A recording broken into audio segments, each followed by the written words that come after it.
Subscribe करिए rising Uttar Pradesh को और दबाइए इस बेल आइकन को ताकि आप पाए यूपी की न्यूज अपने मोबाइल पर सबसे पहले।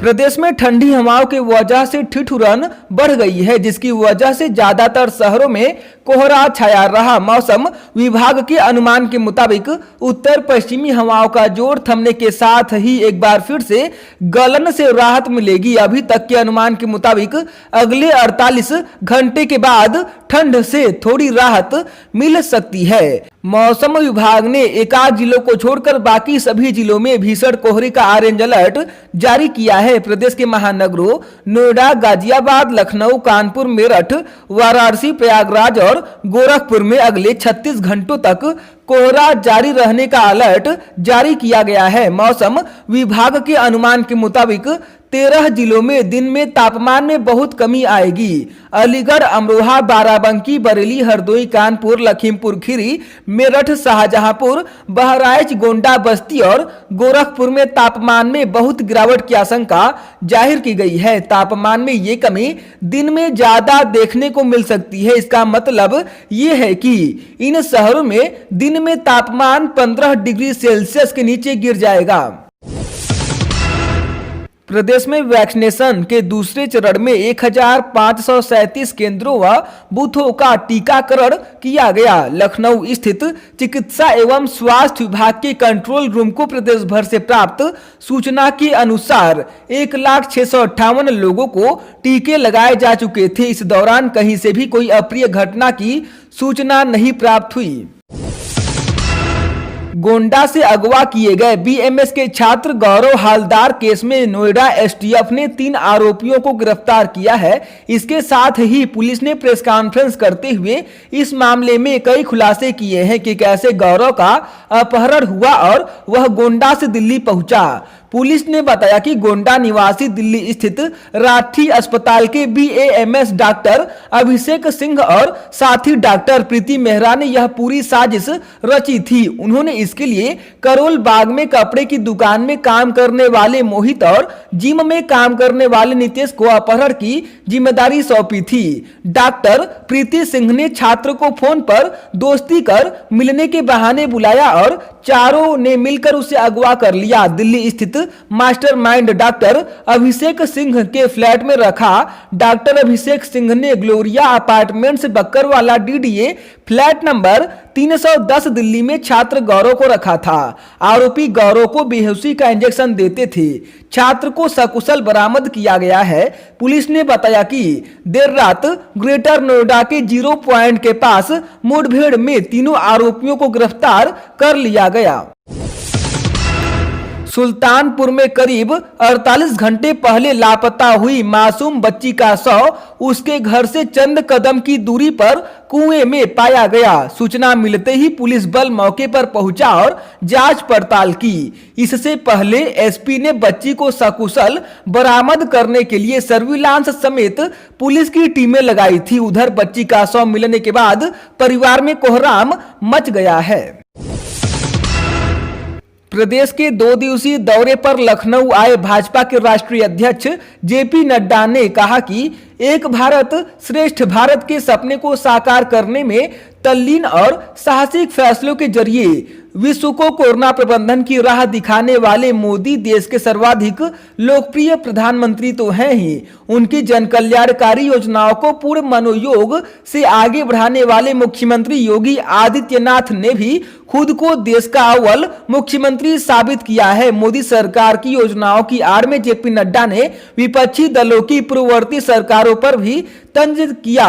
किसान आंदोलन की सरगर्मी के बीच उन्होंने मोदी सरकार के कृषक कल्याण कार्यक्रमों का भी जिक्र किया, यह कहते हुए कि पैसा केंद्र सरकार का होगा और किसान तय करेंगे कि उन्हें क्या चाहिए। मुंबई के deputy commissioner crime Akbar Pathan ने 48 घंटे बाद देर शाम मिर्जापुर वेब सीरीज व तांडव बनाने वाली टीम से पूछताछ करने की अनुमति पुलिस को दे दी। अनुमति मिलने के बाद मिर्जापुर और लखनऊ की पुलिस बांद्रा थाने की पुलिस के साथ आरोपितों से पूछताछ करने के लिए उनके दफ्तर जाएगी। पश्चिमी यूपी के लोगों को होली से पहले एक्सप्रेसवे का खास तोहफा मिल सकता है। जानकारी के मुताबिक दिल्ली मेरठ एक्सप्रेसवे का काम 5 मार्च तक पूरा हो जाएगा। इसके बाद मेरठ से दिल्ली का सफर 1 घंटे में पूरा हो जाएगा। बताया जा रहा है कि मार्च महीने में पीएम मोदी एक्सप्रेसवे का उद्घाटन कर सकते हैं। अयोध्या में राम मंदिर के निर्माण के लिए खुद को एक स्थानीय फर्जी संगठन से बताकर लोगों से कथित तौर पर चंदा इकट्ठा करने के आरोप में 5 लोगों पर केस दर्ज किया गया है।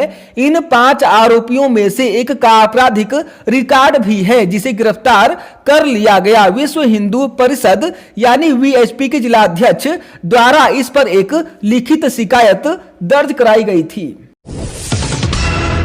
एक वक्त समाजवादी पार्टी के मुस्लिम फेस कहे जाने वाले यूपी के नेता आजम खान पिछले करीब 1 साल से जेल में बंद हैं। सियासी गलियारों में यह चर्चा है कि पूर्व सीएम अखिलेश यादव को उनके लिए जिस शिद्दत के साथ सपा को लड़ाई लड़नी चाहिए थी वो नहीं लड़े। इसको लेकर अखिलेश यादव ने अपनी सफाई देते हुए कहा कि उन्होंने आजम से मिलने की बहुत कोशिश की, लेकिन महामारी का बहाना बनाकर उनसे मिलने नहीं दिया गया। हालांकि कानूनी तौर पर पार्टी उनकी पूरी मदद कर रही है। शामली जिले में एक ट्रैक्टर अचानक अनियंत्रित होकर सड़क किनारे पलट गया। ट्रैक्टर पर सवार दोनों युवक ट्रैक्टर के नीचे दब गए। सड़क से गुजर रहे लोगों ने पुलिस की मदद से दोनों को ट्रैक्टर के नीचे से निकाल पास के ही सरकारी अस्पताल में भर्ती कराया, जहां चिकित्सकों ने उन्हें मृत घोषित कर दिया। प्रदेश में पंचायत चुनाव के मद्देनजर राज्य निर्वाचन आयोग ने 71 जिलों की मतदाता सूची को अंतिम रूप देते हुए यह लिस्ट जारी कर दी है। गोंडा, संभल, मुरादाबाद और गौतम बुद्ध नगर जिले के साथ ही परिसीमन से आंशिक रूप से प्रभावित क्षेत्रों की मतदाता सूची तैयार करने के लिए अब आयोग वहां विशेष पुनरीक्षण अभियान चलाएगा। इसके लिए फरवरी के पहले सप्ताह में अधिसूचना जारी की जाएगी। गोरखपुर जिले में सर्राफा व्यापारियों से 35 लाख का सोना, चांदी और नकदी लूटने वाले पुलिस के एक सब इंस्पेक्टर और 2 कांस्टेबल को गिरफ्तार कर लिया गया है। लूट के वक्त ये तीनों पुलिस वाले वर्दी में थे।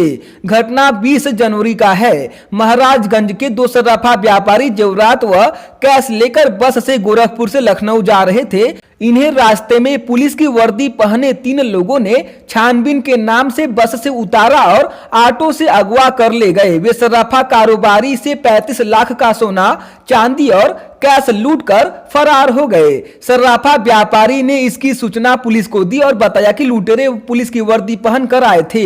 गोरखपुर पुलिस ने घटनास्थल के सीसीटीवी फुटेज से लुटेरों की तस्वीर निकाली तो पता चला कि वे पुलिस की वर्दी में लुटेरे नहीं बल्कि असली पुलिस वाले थे। इसकी शिनाख्त से पता चला कि ये बस्ती जिले की पुरानी बस्ती में तैनात एसआई धर्मेंद्र यादव, सिपाही महेंद्र यादव और संतोष यादव हैं। गोरखपुर के निजी अस्पतालों में धड़ल्ले से बेची जा रही है सरकारी दवाइयां। जरूरतमंदों को नर्सिंग होमों में इसकी भारी कीमत चुकानी पड़ रही है। ऐसा ही एक मामला तारामंडल स्थित निजी अस्पताल में सामने आया है। एक महिला मरीज को उत्तर प्रदेश सप्लाई नाट फार सेल लिखा इंजेक्शन लगाकर 2395 रुपए वसूल लिए गए। रैपर देखने के बाद मरीज के स्वजन ने हंगामा खड़ा कर दिया। 112 नंबर डायल करने पर मौके पर पहुंची पुलिस और समझा बुझाकर मामला शांत कराया। स्वजन ने रामगढ़ताल थाने में तहरीर देकर कार्रवाई की मांग की है। आयुष्मान भारत योजना के तहत मरीजों का बिना इलाज और ऑपरेशन किए उनके नाम पर लाखों रुपए का भुगतान ले लिया गया है। यह खेल लंबे समय से प्रयागराज स्थित दयाल नर्सिंग होम, नीम सराय, मुंडेरा और ईसा अस्पताल, विष्णुपुरी कॉलोनी, पोंगहट पुल में चल रहा था। मामला पकड़े जाने के बाद इसकी जांच की गई। जांच में पुष्टि होने पर दोनों के खिलाफ 1 करोड़ रुपए का जुर्माना लगाया गया है। अस्पताल सीज करने के साथ अब इनके खिलाफ मुकदमा भी दर्ज कराया गया है। इस तरह का यह पहला मामला है। इलाहाबाद हाईकोर्ट ने कानपुर के चर्चित बिकरू कांड में मारे गए अभियुक्त विकास दुबे की पत्नी ऋचा दुबे के खिलाफ धोखाधड़ी व कूट रचना के मामले में राज्य सरकार से जवाब मांगा है। याचिका में प्राथमिकी रद्द करने की मांग की गई है। यह आदेश न्यायमूर्ति प्रीतिंकर दिवाकर एवं न्यायमूर्ति दीपक वर्मा की खंडपीठ ने ऋचा दुबे के अधिवक्ता प्रभाशंकर मिश्र को सुनकर दिया है।